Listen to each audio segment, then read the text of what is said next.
Πρώτα απ' όλα ευχαριστώ πολύ για την ευκαιρία που μου δίνετε να παρουσιάσω μερικές πτυχές για τις υπεράκτιες μεταλλικές κατασκευές.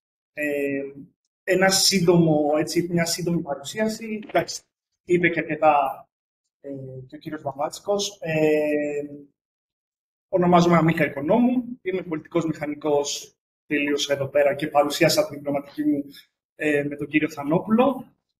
Στη συνέχεια ακολούθησα μια πρακτική στην Ισπανία, μια πρακτική Εράσμους, όπου και αποφάσισα και να μείνω, να κάνω το μεταπτυχιακό μου στο Πολυτεχνείο της Βαρκελόνης.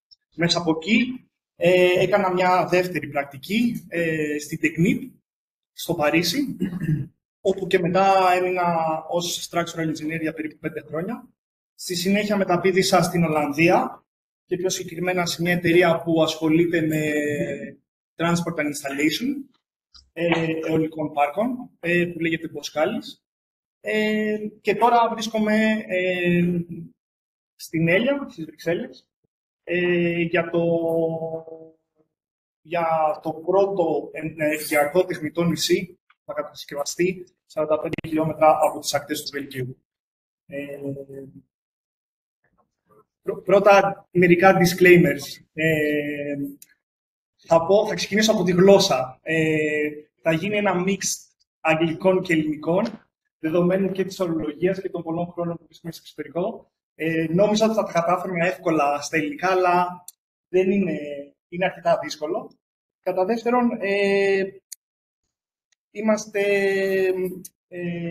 κοντά στις γιορτές και άρα θα έχουμε μια έτσι λίγο πιο χαλαρή ατμόσφαιρα, παρόλο που είναι μια σοβαρή παρουσίαση. Αυτά. Ό,τι θέλετε ρωτήστε, θα προσπαθήσω, είναι αρκετά μεγάλη παρουσίαση, θα προσπαθήσω να γίνω όσο πιο κατανοητή στο χρονικό διάστημα που μου δίνεται. Λοιπόν, ξεκινάω από ένα safety flash. Είναι κάτι πολύ κλασικό, το οποίο κάνουμε στις όλες τις εταιρείες που ασχολούνται με offshore εργασίες. Κατά κύριο λόγο, γιατί είναι σημαντική η έκθεση στον κίνδυνο σε υπεράκτιο περιβάλλον. Η κάθε εταιρεία και ο κλάδος γενικότερα προσπαθεί να αναπτύξει διάφορα safety values και κανόνες, τα οποία μάλιστα και τα μοιράζεται στον κλάδο, ώστε να μαθαίνει ο ένας από τον άλλον.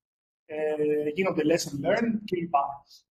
Τέτοια παραδείγματα είναι, ας πούμε, το IMCA, το οποίο κάποιος μπορεί να το επισκεφθεί και θα βρει διάφορα safety. Και τέλος είναι και το safety by design, το οποίο είναι μια απέτηση για τον κανονισμό DNV, να σχεδιάζουμε στη φάση του engineering, να σκεφτόμαστε και να κάνουμε βήματα για την ασφάλεια. Και αυτό είναι το safety moment μου, το οποίο έχω κάνει, που είναι αυτό πρέπει να το πείτε σε κάθε meeting που έχουμε. Δηλαδή, κάποιος ανά τα κάθε χρονικά διαστήματα μοιράζεται ένα safety moment, ένα safety flash. Είναι τα μέσα ατομικής προστασίας όταν δουλεύει κάποιος offshore. Έχουμε οπωσδήποτε το coverall, βράδυ, φλεγή, γάντια, γυαλιά, κράνος, φωτοασπίδες και παπούτσια ασφαλείας, όπως μπορείτε να δείτε εδώ πέρα. Χαρακτηριστικό π.χ. είναι το κράνος. Το κράνος στο offshore σε σχέση με το onshore είναι διαφορετικό. Αυτό είναι π.χ. όταν φυσάει πολύ, πρέπει να φαίνεται. Και αντίστοιχα και επειδή δουλεύουμε σε ύψος, η όραση δεν εμποδίζεται όταν κοιτάμε προς τα πάνω. Εδώ είναι μερικές από τις βασικές εκπαιδεύσεις ασφαλείας που πραγματοποιούνται για να κάποιος να πάει offshore. Πρώτο και πιο βασικό είναι το HUET. Είναι μια διαδικασία που σε βάζω σε μια πισίνα και είμαστε όλοι υποχρεωμένοι να το περάσουμε. Και το GW Trainings, το οποίο έχει διάφορα στοιχεία που πρέπει να γνωρίζουμε σε σχέση με τη φωτιά, σε σχέση με την επιβίωση στη θάλασσα κλπ. Εδώ έχουμε και εγώ που υποχρεώθηκα να το κάνω. Και μαθαίνει βασικά και πάρα πολλά. Πάμε τώρα λίγο στο πιο ουσιώδες, που είναι οι υπεράκτιες κατασκευές. Θα κάνω μια μικρή εισαγωγή για το τι είναι οι υπεράκτιες κατασκευές και έχει μια σημασία και είναι και ζητήματα τα οποία στην καθημερινότητα πρέπει να ξεχωρίζουμε τι είναι ακριβώς μια υπερεκτική κατασκευή, μια offshore κατασκευή, τέλος πάντων. Είναι μια κατασκευή η οποία δεν έχει σταθερή πρόσβαση στην ξηρά. Και σε σχέση με το διεθνές δίκαιο, αυτό που αναγνωρίζεται ως offshore κατασκευή είναι τα κρυπτά νησιά, οι εγκαταστάσεις και οι κατασκευές. Που δεν είναι ακριβώς νησιά, βέβαια. Εδώ είναι μερικά παραδείγματα, ας πούμε, offshore αιωλικών που μπορούμε να δούμε ή offshore κατασκευών, γιατί δεν είναι αιωλικών. Έχουμε μια LNG στην πρώτη, έναν υποσταθμό και τα offshore wind station. Μια μέρα καθόμουν με έναν φίλο στην Ολλανδία και μου λέει και διαβάζω αυτό, μου στέλνει αυτό. Λέω, πρώτο αιωλικό στην Ελλάδα, θα γυρίσουμε πίσω. Και εν τέλει, αυτό που είδα ήταν αυτό εδώ, είναι ο Άγιος Γεώργιος, το οποίο είναι μια καλή προσπάθεια, αλλά να πούμε ότι δεν είναι ακριβώς μια offshore κατασκευή, γι' αυτό και μάλλον τα εισαγωγικά στην αρχή του τίτλου, αλλά είναι η ανάπτυξη, ας πούμε, της αιωλικής ενέργειας στην Ελλάδα. Μερικά στοιχεία για το background, το πότε αναπτύχθηκαν οι offshore αιωλικές κατασκευές. Η ανάπτυξή τους, ενώ ας πούμε το βλέπουμε τώρα τελευταία, από τη δεκαετία τέλη του 18ου αιώνα αναπτύχθηκαν οι πρώτες κατασκευές. Μπορούμε να δούμε ότι είναι από ξύλα τότε. Έτσι, και για να τιμήσω και λίγο τη μισή μου πατρίδα, από τις πρώτες χώρες που αναπτύξαν τα offshore κατασκευές είναι η Βενεζουέλα. Μετά τα τελευταία 50 χρόνια έχει υπάρξει μεγάλη ανάπτυξη με πολλές πλατφόρμες, κατά κύριο λόγο πετρελαίου και φυσικού αερίου. Εδώ πέρα μπορούμε να δούμε μια offshore κατασκευή, είναι ο Σκαραβαίος της Σάιπεν. Εδώ είναι η Brent κάτω από συνθήκες, ας πούμε, δύσκολες συνθήκες. Εδώ είναι το Σάκαλιν στην Ρωσία. Εδώ είναι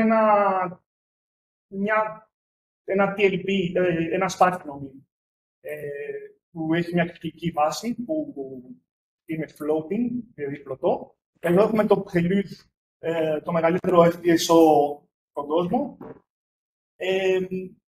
Και άλλα πολλά, ας πούμε, διάφορα κατασκευές, όπως μπορείτε να δείτε, από διάφορα υλικά, διαφορούς σχήματος, σε διαφορετικές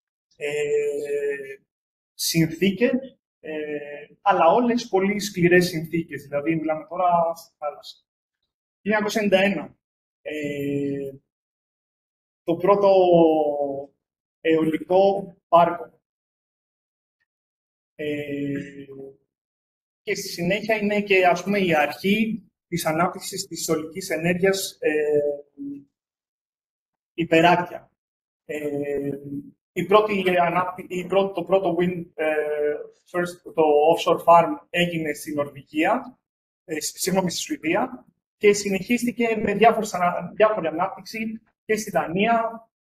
Μετά έχουμε και το πρώτο πλωτό αιωλικό το 2009 στην Νορβηγία, και ως σημείο αναφοράς, το οποίο έχει δώσει και έναυσμα να αναπτυχθεί και όλο αυτό που πραγματοποιείται στον κλάδο, είναι σίγουρα η απόφαση της Ευρωπαϊκής Ένωσης για ανανεώσιμες πηγές ενέργειας στην Ευρώπη, που έγινε το 2014 με ορίζοντα το 2050, και πάνω σε αυτά τα περισσότερα έργα και όλες αναπτύσσονται. Πάμε λίγο πιο πολύ στο θέμα μας, που είναι οι υπεράκτιες μεταλλικές κατασκευές. Και εδώ έχουμε μια κλασική offshore κατασκευή, όπου η ανοδομή, ή όπως το λέμε πιο συχνά topside, έχει ως βασικό στόχο να εξασφαλίσει τη λειτουργία της κατασκευής και όλων των μηχανημάτων που έχει πάνω. Στη συνέχεια έχουμε το jacket, η υποδομή, που είναι μια πλησιακή κατασκευή με δικτυώματα, τα οποία έχει βασικό στόχο να μεταφέρει όλα τα φορτία στα θεμέλια και την αντοχή στα περιβαλλοντικά φορτία, τα οποία είναι κλιματισμοί κυρίως. Και τέλος, τα θεμέλια που μεταφέρουν όλα τα φορτία στο έδαφος και πρέπει να αντέχουν. Κατά κύριο λόγο έχουμε έχουμε κυρίως παθάλους, pile suction ή μόνο piles. Θα δείξουμε και ένα παράδειγμα. Τέλεια. Εδώ είμαστε καθαρά στις κατασκευές από στην αιωλική ενέργεια, ας το πούμε. Αριστερά έχουμε ένα monopile, δηλαδή μονοπάσαλος, που έχει από πάνω του έχει τοποθετηθεί ένα transition piece, το οποίο έχει μια κοχλιωτή σύνδεση με το monopile. Και από πάνω έρχεται το topside, που είναι συνήθως ένας υποσταθμός για να κάνει τις βασικές λειτουργίες που χρειάζεται το αιωλικό πάρκο. Από δίπλα έχουμε μια άλλη μορφή υποσταθμού, που είναι πιο κλασική, σε μια jacket μορφή, δηλαδή με δικτυωτά και από πάνω τοποθέτηση του υποσταθμού. Γενικά, δεν υπάρχει στάνταρ, ούτε σχήμα, ούτε όσο περισσότερο αναπτύσσεται και όσο μεγαλύτερα βάθη πραγματοποιούνται τα αιωλικά πάρκα, έτσι και η γεωμετρία τους προσαρμόζεται για να μπορέσει να ανταπεξέλθει στις συνθήκες. Cycle of design. Δεν έβρισκα ακριβώς τον τίτλο που να μπορέσει να περιγράψει τη διαδικασία, αλλά νομίζω κάπως έτσι το πιάνω. Και εδώ είναι η βασική διαφορά με τις πιο κλασικές κατασκευές που έχουμε onshore. Έχουμε 4 φάσεις, όπου η πρώτη ξεκινάει από το fabrication site, από εκεί που κατασκευάζεται δηλαδή η κατασκευή μας. Το pre-service, που είναι μια διαδικασία πριν ξεκινήσει η λειτουργία της αντίστοιχης κατασκευής. Το in-service, που συνήθως κυμαίνεται από 30, 25, 30, 40 χρόνια ζωής της κατασκευής. Και τέλος, το decommissioning. Θα δώσουμε μερικά παραδείγματα. Fabrication site. Από τη στιγμή που υπάρχει δυνατότητα και ανάγκη μεταφοράς, δηλαδή το pre-service της κατασκευής, αξιοποιούνται όρους για την κατασκευή τους, fabrication σε όλο τον κόσμο. Κατά κύριο λόγο, η Νότια Κορέα ήταν πολύ γνωστή για τις μεγαλύτερες κατασκευές, ειδικά ο oil and gas. Τώρα στην Κίνα, ας πούμε, επίσης πάρα πολλά από τα στοιχεία κατασκευάζονται εκεί. Lambrel, επίσης UAE, αλλά έχουμε και μεγάλα κατασκευαστικά yards και στην Ευρώπη, ειδικά τώρα με τα αιωλικά, όλο και περισσότερο αναβαθμίζονται αυτοί οι φόροι. Πώς καθορίζει η επιλογή του yard, του fabrication site, επηρεάζει και στη μελέτη και στη μελέτη της κατασκευής. Πρώτα γιατί το κάθε site, ανάλογα με τις δυνατότητες που έχει, ορίζει και την μεθοδολογία κατασκευής. Επίσης, ανάλογα με το crane capacity, καθορίζεται και η μεθοδολογία κατασκευής. Το key site, που είναι η προβλήτα, δεν μπορούν δηλαδή όλα τα πλοία να έρθουν και να παραλάβουν την κατασκευή. Η εμπειρία ή γενικότερα οι εγκαταστάσεις, το προσωπικό, τα μέσα που διαθέτουμε, είναι όλα αυτά τα στοιχεία, ας πούμε, μας οδηγούν και επηρεάζουν το βασικό μας σχεδιασμό. Βασικός κανόνας που υπάρχει, στόχος, είναι το modularization. Και τι εννοώ όταν το λέω αυτό? Οποιαδήποτε δουλειά γίνεται στη υπεράκτια κοστίζει πολύ παραπάνω. Και ο στόχος είναι να το στείλουμε όσο το δυνατόν πιο γρήγορα, πιο έτοιμο, ας πούμε, στο τελικό σημείο τοποθέτησης. Αντικειμενικά, αυτό που βλέπετε λειτουργεί και λίγο όπως σήμερα. Ας πούμε, παραγγέλνουμε κάτι από το Alibaba ή το Temu και μας έρχεται. Δεν αλλάζει έτσι και η λογική πολύ ούτε στις κατασκευές μας. Εδώ έχουμε έτσι ένα παράδειγμα, ας πούμε, από κάποια site για να καταλάβουμε. Δεν είναι ακριβώς ναυπηγεία, έχουν ξεκινήσει από ναυπηγεία, τώρα έχουν γίνει fabrication site. Αλλά μιλάμε τώρα για μεγαθύρια, είτε είναι στην Ασία, είτε είναι στην Κίνα. Μιλάμε για πάρα πολύ μεγάλους χώρους. Research. Ωραία. Τώρα είναι που ξεκινάμε τα λίγο πιο έτσι, του επαγγέλματος. Το pre-service, κατά κύριο λόγο, χωρίζεται σε 3 φάσεις. Αναλόγως με τις δυνατότητες που υπάρχουν. Θα μπορούσαμε να πούμε το lifting operation, το sea transportation και το roll-on, roll-off. Κάποια βασικά, ας πούμε, στοιχεία είναι ότι η κατασκευή με ένα γερανό της θάλασσας σηκώνεται και τοποθετείται στην περιοχή. Μερικά στοιχεία, ας πούμε, πιο θεωρητικά είναι, ας πούμε, ο συντελεστής ο οποίος ασφαλείας που τοποθετείται στα μέλη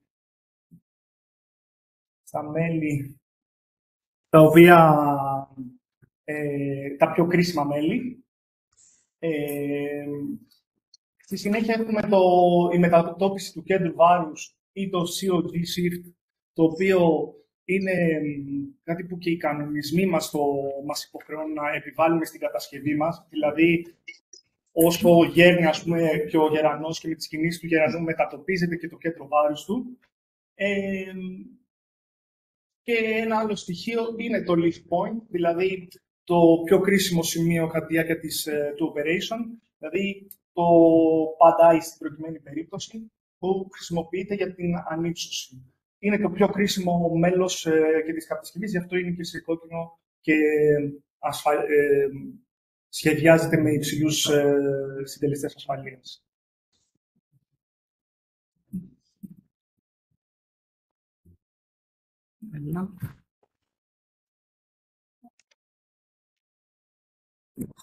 Παιδιά, το παραπάτησα. Τέλεια. Όλα αυτά μπορούμε και τα κάνουμε, γιατί υπάρχουν και τα αντίστοιχα πλοία στο χώρο. Δηλαδή, χωρίς αυτά τα πλοία, τίποτα από αυτά που θα μπορούσαμε να σκεφτούμε δεν θα πραγματοποιούνταν. Έχουμε μερικά παραδείγματα από τα πιο γνωστά. Έχουμε το TIAL και το Sleipnir της Χέρεμα. Το Sleipnir, να πούμε ότι είναι ο πρωταθλητής των πλοίων που έχει δυνατότητα 20.000 τόνους να ανέβει. Για συναισθηματικούς λόγους βάλαμε και ένα Bocalift 2, στο οποίο και στα δύο έχουμε ανέβει και έχω κάτσει ένα διάστημα.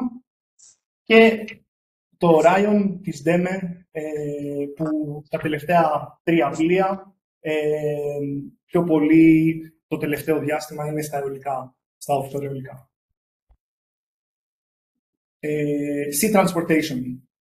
Αυτή είναι η διαδικασία στην οποία μεταφέρεται από το χώρο κατασκευής στο τελικό σημείο τοποθέτησης η κατασκευή μας. Η βασική διαφορά με τα... Πόσα χιλιόμετρα δεν μπορεί να πάει εκείνο το πρώτο αριστερά?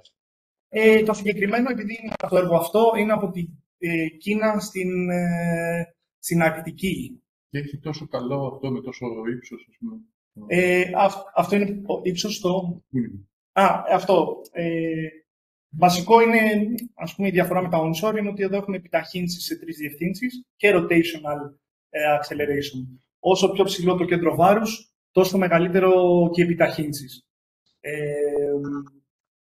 Έτσι, με αυτόν τον τρόπο είναι και το πιο κρίσιμο συνήθως στη μελέτη μας, η πιο κρίσιμη φάση για το σχεδιασμό των μελών μας. Αυτό. Ό,τι πάνω, ας πούμε, όλες οι κατασκευές που έρχονται συνήθως από την Ασία, επηρεάζονται λόγω κόπωσης. Και άρα πρέπει να γίνει αντίστοιχες μελέτες. Ό,τι είναι εντός Ευρώπης, συνήθως δεν επηρεάζονται. Μπορούμε να δούμε έτσι ένα topside, 2 topside που μεταφέρονται με το Black Marlin και από τα κάτω, άμα δεν κάνω λάθος, πριν είναι το Target και έχουμε τα monopiles. Και τα 2 της Βοσκάλης.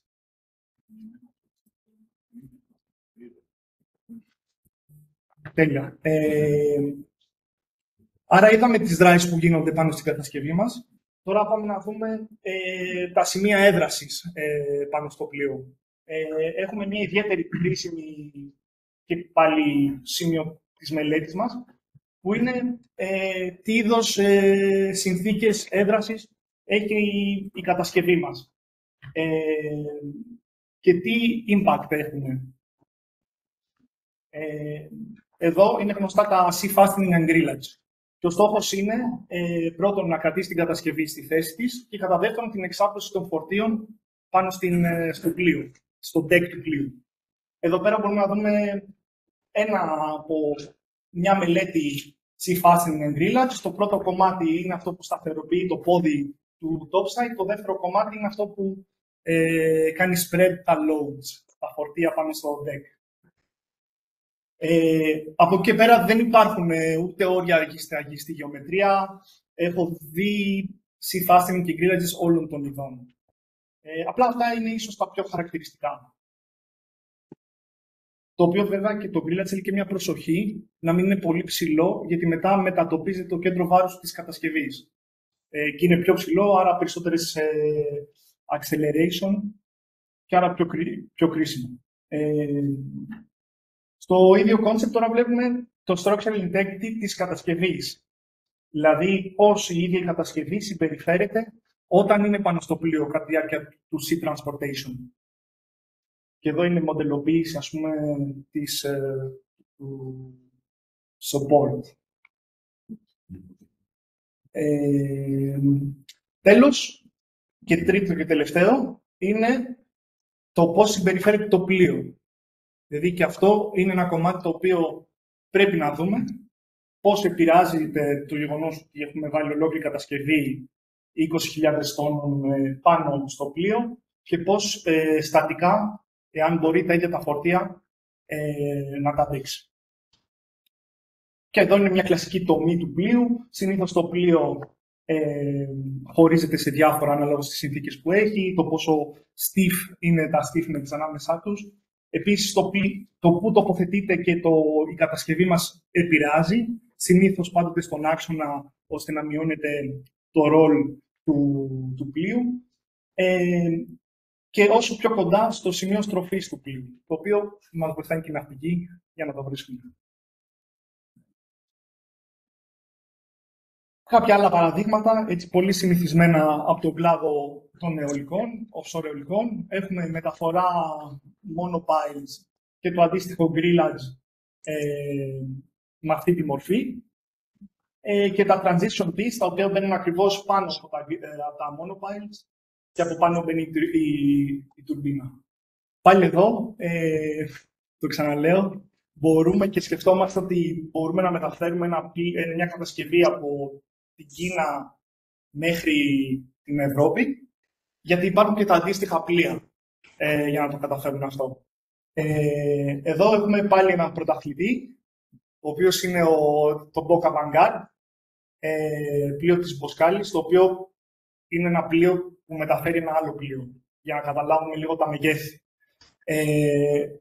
Χαρακτηριστικό αυτών των πλοίων είναι ότι έχουν ballast tank στο πίσω μέρος για να μπορέσουν να κατεβαίνουν κάτω από το νερό και να μην χάνουν την ισορροπία τους. Έκανα μια μικρή σύγκριση για να καταλάβουμε πόσο μεγάλο είναι το πλοίο. Μιλάμε για 9,5 φορές ένα γήπεδο ποδοσφαίρου, ή όποιος είναι Ολυμπιακός, είναι 2 φορές το γήπεδο του Καραϊσκάκη.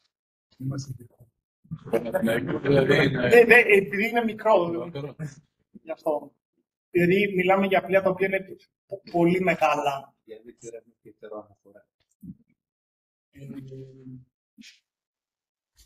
Land transportation. Τέλεια. Γνωστό ως roll-on, roll-off ή SPMTs. Μιλάμε για υδραυλικός μηχανισμός, ο οποίος είναι από ρόδες, ο οποίος μεταφέρει την κατασκευή μας από το fabrication site πάνω στο πλοίο ή από το πλοίο στο τελικό σημείο τοποθέτησης. Αναλόγως.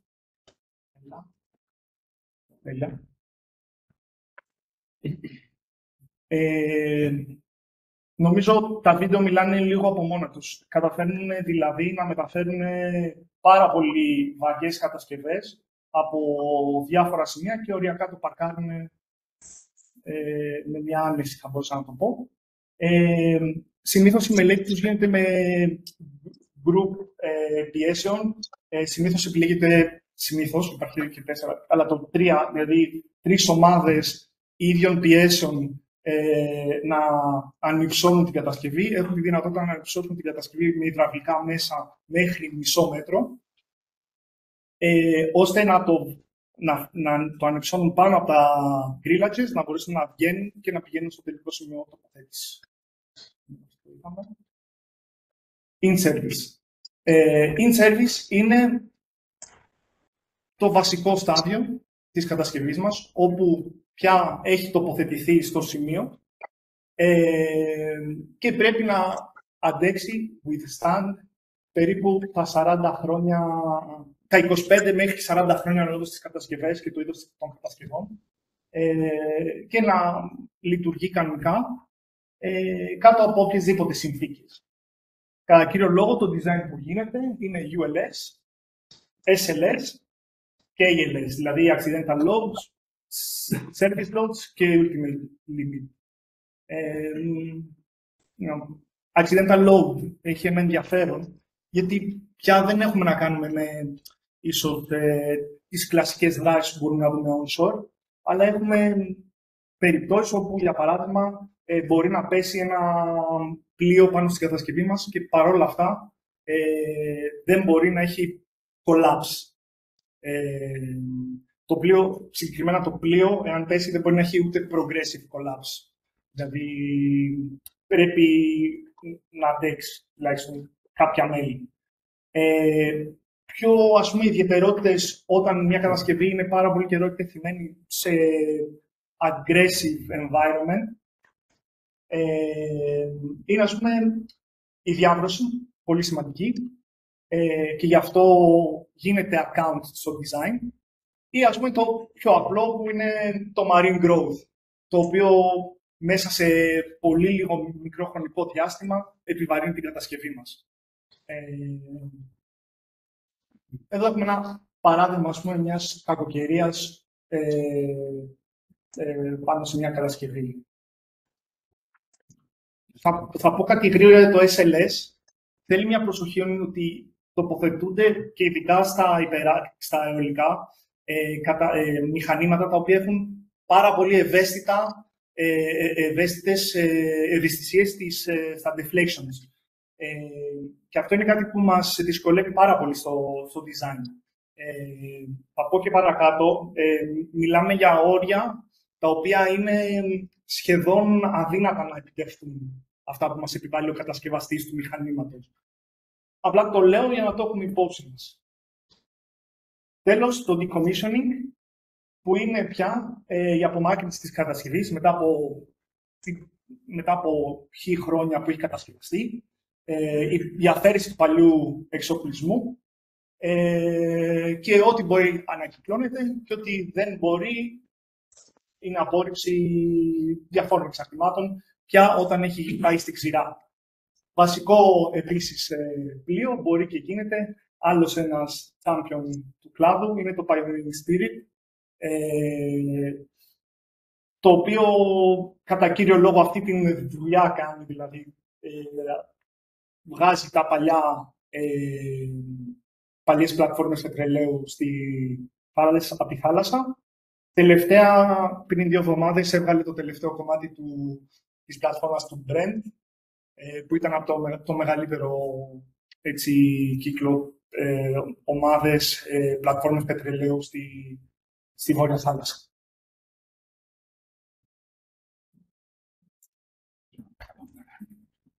Princess Elizabeth Island. Αυτό είναι το έργο το οποίο δουλεύω τώρα τελευταία. Είναι δεν είναι το πρώτο τεχνητό νησί, υπεράκτιο τεχνητό νησί, αλλά είναι το πρώτο υπεράκτιο ενεργειακό τεχνητό νησί.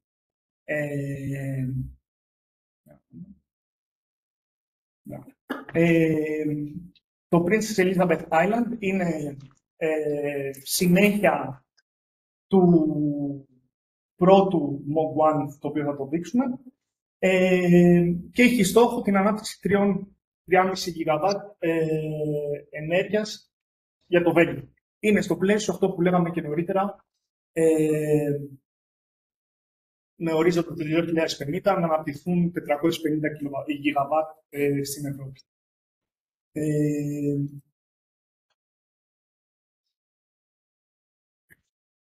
MOG1, η Aussie Platform, είναι αυτό που έχω εδώ πέρα και μου αφήσαν να σας το δείξω. Είναι η πρώτη κατασκευή offshore της Ελία, το οποίο βρίσκεται 40 χιλιόμετρα μακριά από την ακτή του Βελγίου και έρχεται και εξυπηρετήσει τις ανάγκες για τα ελληνικά πάρκα στη γύρω περιοχή.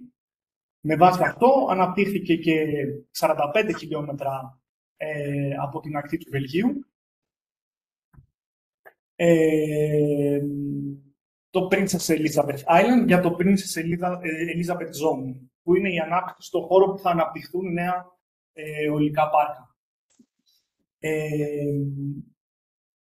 Τι μπορούμε να πούμε τώρα, το scope, ή τέλος πάντων, ναι, το scope χωρίζεται σε τρία βασικά μέρη. Το πρώτο είναι το Artificial Island, το οποίο βρίσκεται στη Βόρεια Θάλασσα, για να εξυπηρετήσει τις ανάγκες της Elizabeth Zone. Έχει περίπου 10 στρέμματα μέγεθος και κατά κύριο λόγο θα φιλοξενήσει τα AC και DC υποσταθμούς της substations. 10 χέκταρ. Ναι, 10 χέκταρ. Ναι. Έχω και παρακάτω. Επίσης, περιέχει και τα θαλάσσια καλώδια, τα οποία θα μεταφέρουν την ενέργεια προς την ακτή.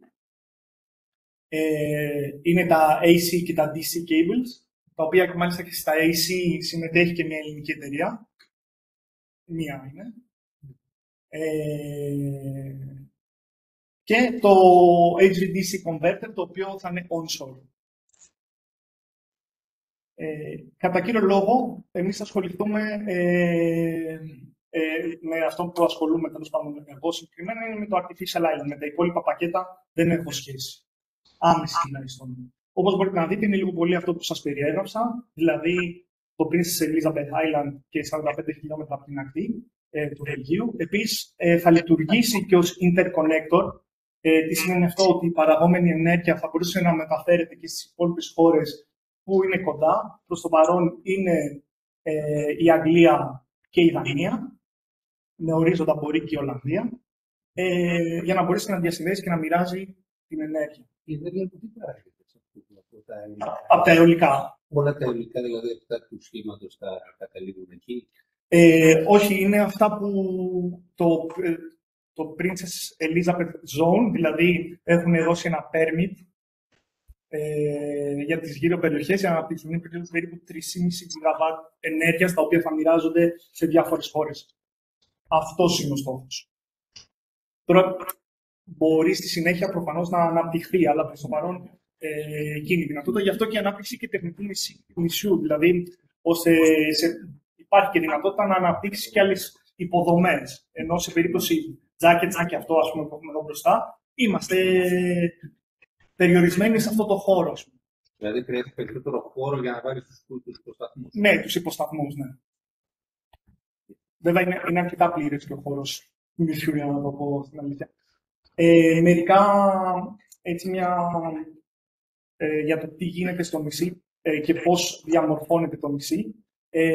Η τεχνολογία είναι μια γνωστή, ας πούμε, τεχνολογία που είναι των κεσών, στο οποίο παράγεται onshore η κατασκευή από μπετό, από πεσμένο σκυρόδεμα, και μεταφέρεται πλωτά στο σημείο τοποθέτησης και βυθίζεται εκεί πέρα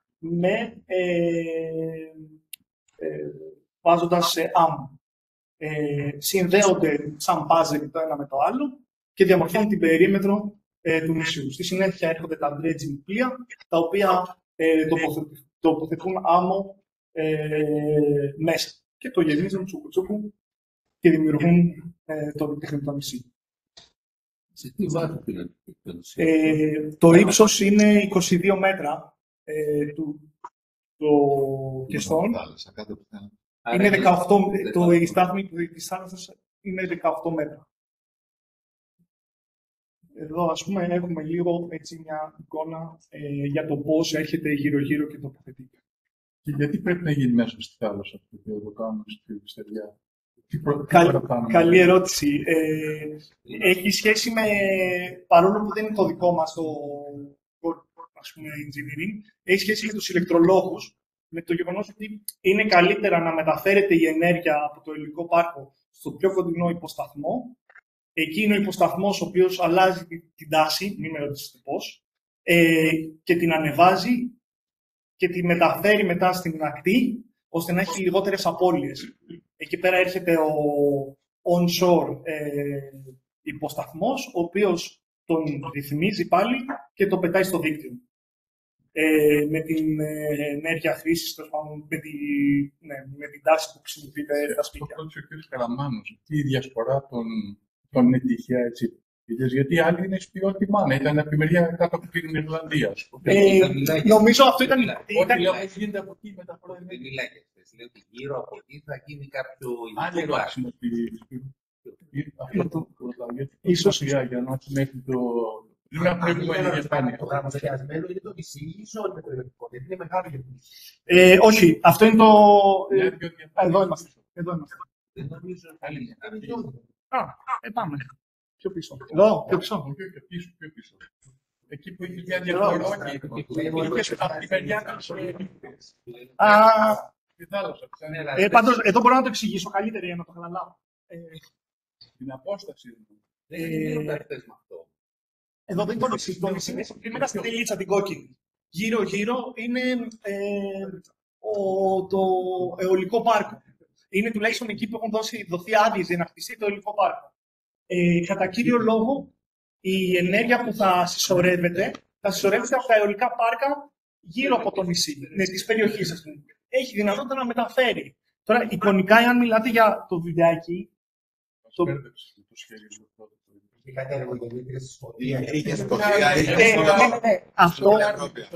Αυτό νομίζω είναι το σχέδιο, τέλος πάντων είναι visualization πιο πολύ από ότι όντως.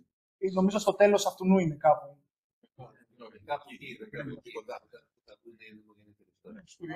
Εδώ. Όχι, πιο μακριά. Ναι. Εκεί πρέπει να φυγούμε, κοντά στην Ιρλανδία από κάπου.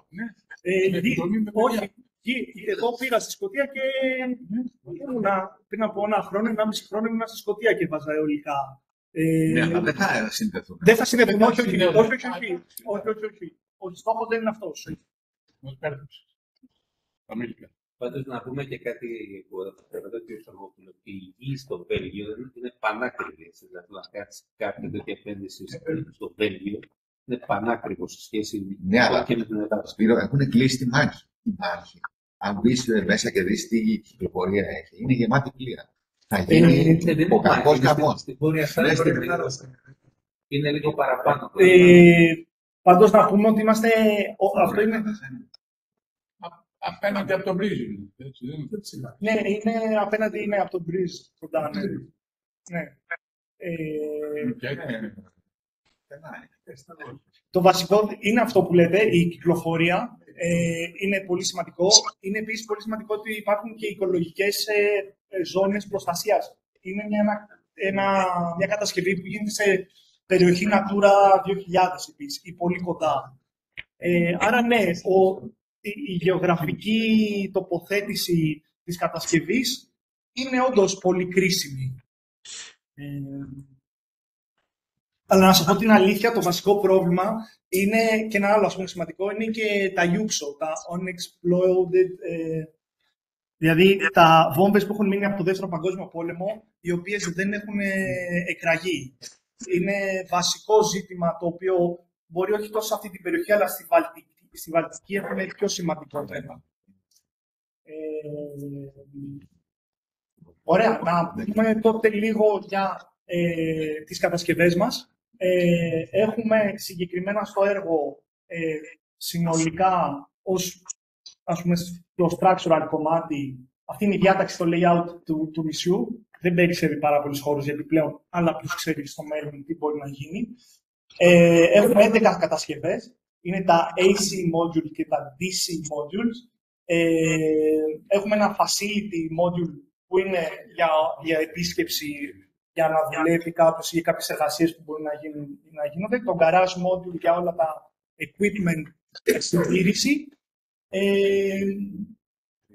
Και μπορούμε να δούμε διάφορα μηχανήματα. Επίσης είναι το CTV Harbor, γιατί κυρίως η προσέλευση θα γίνεται μέσω πλοίου. Και υπάρχει και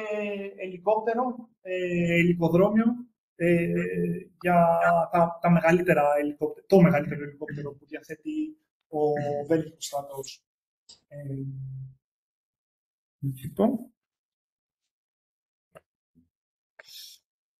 Τεχνικές προκλήσεις που έχουμε. Το βασικό είναι η επιλογή κωδίκων και προτύπων. Δηλαδή, τι κώδικα θα εφαρμόσουμε. Και αυτό επανέρχομαι στην πρώτη συζήτηση και στον πρώτο λόγο για τον οποίο σας είπα τι είναι αυτή η άραγη κατασκευή. Είναι offshore, δεν είναι, πώς ορίζεται και τι λέει και το διεθνές δίκαιο κλπ. Επίσης, είναι και η τάση που υπάρχει τελευταία για τη χρήση συγκεκριμένων κωδίκων και κατά κύριο λόγο το implementation του ευρωκώδικα και σε offshore κατασκευές. Μέσω του βοήθειας, κατά κύριο λόγο, στη Γερμανία εφαρμόζεται ο ευρωκώδικας για τη μελέτη offshore κατασκευών, με κάποιες επιπλέον επιπρόσθετες διατάξεις από τον DIN. Αλλά ήταν ένα ζήτημα το οποίο είναι challenging, πώς ας πούμε, θα έρθουμε και θα καταλήξουμε σε ποιους κώδικες, με βάση πώς θα γίνει ο σχεδιασμός κλπ. Τα deflection criteria για τα μηχανήματα, για το ας πούμε, ένα κλασικό είναι το GIS. Τα βασικά στάδια είναι τα κλασικά τα οποία αντιμετωπίσουμε. Δηλαδή, η fabrication, τι θα γίνει. Η κατασκευή θα γίνει στη βόρεια, στις χώρες της Ολλανδίας και του Βελγίου, σε αυτή την περιοχή και μπορεί και της Γερμανίας, το οποίο μας διευκολύνει στη μεταφορά, γιατί είναι πιο κοντά. Και το άλλο κρίσιμο είναι το land transportation, δηλαδή το operation που θα γίνει από τη μεταφορά του πλοίου στο νησί, ενώ το νησί προσφέρει shielding από τα κύματα, να το πω έτσι. Υπάρχει παρόλα αυτά είναι σχεδόν σε ανοιχτή θάλασσα. Είναι ένα operation σχεδόν σε ανοιχτή θάλασσα, όπου το SPMT έχει τη δυνατότητα compensation μισό μέτρο. Αλλά στην ανοιχτή θάλασσα, στη βόρεια θάλασσα, να βρεθείς με μισό μέτρο κύμα είναι σπάνιες οι στιγμές που μπορείς να πραγματοποιήσεις. Το οποίο βέβαια ακόμα θα το βρούμε μπροστά μας μάλλον, αλλά είναι ένα critical aspect και κάτι το οποίο προβληματίζει την ομάδα. Και τελικό στάδιο είναι το in place και τα 40 χρόνια ζωής, τα οποία επιβάλλεται ο σχεδιασμός, το οποίο είναι αρκετά stringent. Υπάρχει αυτό προδιαγραφή που το επιβάλλει τα 40 χρόνια, γιατί όχι 50. Εντάξει, δεν μπορείς να ζητήσεις και σε offshore κατασκευές να βάλεις 100 χρόνια. Το ίδιο το νησί σχεδιάζεται για 100 χρόνια. Οι κατασκευές σχεδιάζονται για 40 χρόνια ζωής. Μετά υπάρχουν δυσκολίες ώστε ο contractor, αυτός δηλαδή που το σχεδιάζει, δεν μπορεί να πληρεί τις προδιαγραφές με βάση αυτό που υπάρχουν. Δηλαδή, έχουμε θέμα, ας πούμε, στη διάβρωση. Σου λέει, εγώ για 40 χρόνια δεν το εγγυούμε το σχεδιασμό. Προκύπτει από το κόστος. Ναι. Νομίζω... έχω κι άλλα. Αυτό είναι μια παρουσίαση το πώς θα γίνουν και οι κατασκευές πάνω στο νησί. Εδώ είναι το CTV Harbor, το ελικοδρόμιο, δηλαδή οι βασικές μεθόδους πρόσβασης στο νησί. Τα transformers, τα οποία είναι έξω εκτός. Αυτό είναι τα AC modules. Έχουμε 4 modules συνολικά, υποσταθμούς. Είναι 2.700 ΜΒ και άλλα 2 1.050 ΜΒ. Εάν λέει κάτι αυτό. Θα μένει και κόσμος εκεί. Κατά κύριο λόγο είναι unmanned facility. Βέβαια υπάρχει δυνατότητα στο facility, το οποίο είναι αυτονό, να φιλοξενεί κάποια άτομα για συγκεκριμένο χρονικό διάστημα. Κατά τη διάρκεια της κατασκευής, βέβαια, προβλέπονται διάφορα. Ακόμα δεν έχει καταλήξει ο τρόπος με τον οποίο θα γίνεται είτε μεταφορά καθημερινή ή σκοπεύουν να υπάρχουν διάφορες λύσεις, το να νοικιάσει και ένα πλοίο να... Είχα διαβάσει κάπου ότι θα γίνει η πρόβλεψη και ξενοδοχείου, αλλά για ειδικές περιπτώσεις, ανθρώπων που δεν δαλίζονται. Μητρότητες και τα λοιπά. Βεβαίως, θα κανονίσουμε οπωσδήποτε την επόμενη διάλεξη εκεί. Το νούμερο που μας είπες της παραγωγής. Ναι. Τι είναι? Πες το πάλι. Είπα ότι είναι 4 κτίρια. 2 είναι 700 γίγα. Σε πόσο χρονικό διάστημα αυτό παράγεται? Για την ενέργεια. Σε ένα μήνα, σε μια μέρα, γιατί τώρα συγκρίνουμε με την Ελλάδα. Εγώ να σας μιλήσω για σίδερα, μόνο αυτά ξέρω. Τώρα, τέλος, έτσι και ένα ενδιαφέρον, δεν ξέρω άμα υπάρχει κόσμος που ασχολείται με αυτά εδώ πέρα, αλλά πώς εξελίσσεται ο κλάδος ή μάλλον για ποιο λόγο να ασχοληθείτε με αυτά, εάν δεν ασχολείστε ήδη. Κατά κύριο λόγο είναι τα πλωτά αιωλικά και έχω βάλει εδώ το αγαπημένο μου για κάποιο λόγο. Μου φαίνεται πολύ έξυπνο. Το οποίο έχει το turret, το οποίο δίνει τη δυνατότητα να γυρνάει ως προς τον άνεμο με το καλύτερο, ώστε να έχει την καλύτερη παραγωγή. Επίσης, τα φτερά ή τα palms, όπως λέγονται, είναι τοποθετημένα με τέτοιο τρόπο ώστε να μην χτυπάει στην κατασκευή, γιατί αυτά με τον αέρα χτυπάνε, έχουν τη δυνατότητα να χτυπάνε. Και έτσι, ας πούμε, μπορούμε να δούμε και από τις διάφορες επιλογές, από τις διάφορες φωτογραφίες, ότι είναι ο κλάδος σε εξέλιξη και καθένας προσπαθεί να βρει το καλύτερο μοντέλο ώστε να έχει την καλύτερη απόδοση. Πάνω δεξιά είναι τα κινέζικα, με 2, είναι και φάνταση θα μπορούσα να πω, και τα άλλα 2 πιο κάτω είναι με βάσεις από μπετόν. Μπορούμε να δούμε επίσης και το μέγεθος. Όταν πια ξεπερνάνε τα 15 ΜΒ ή τα 20 ΜΒ, οι κατασκευές αυτές πιάνουν πάρα πολύ μεγάλη έκταση. Και άρα γενικότερα είναι σε εξέλιξη ο κλάδος. Κατά κύριο λόγο τα έργα που υπάρχουν τώρα είναι πιλωτικά. Δηλαδή βάζουν 3 ανεμογεννήτριες στην Ισπανία, 4 και βλέπουν τι αποδόσεις έχουν και πώς συμπεριφέρεται η κατασκευή. Και πολύ μικρής κλίμακας έργα. Πλωτές. Ναι, πλωτές. Υπάρχει μεγάλη εμπειρία στο πετρέλαιο. Ναι, ισχύει. Τα FPSO, τα FLNG είναι αυτά τα πρώτα που. Βέβαια είναι τελείως διαφορετικό, γιατί είναι one-off αυτά. Δηλαδή είναι μια κατασκευή που την κάνεις και τη μελετάς one-off. Εκεί μπαίνεις σε ένα κόνσεπτ δημιουργίας ενός προϊόντος. Δηλαδή παράγεις ένα πράγμα το οποίο θα το παράγεις και θα το τοποθετείς 20-30 και η λογική είναι λίγο διαφορετική. Μπαίνει και το OPEX, δηλαδή η διαδικασία συντήρησης της ανεμογεννήτριας. Είναι διάφορα στοιχεία τα οποία μπαίνουν, τα οποία στο πετρέλαιο που ισχύει ή στο φυσικό αέριο δεν το βλέπαν έτσι ή πρέπει να αλλάξουν τρόπο σκέψης. 2 GW substation development.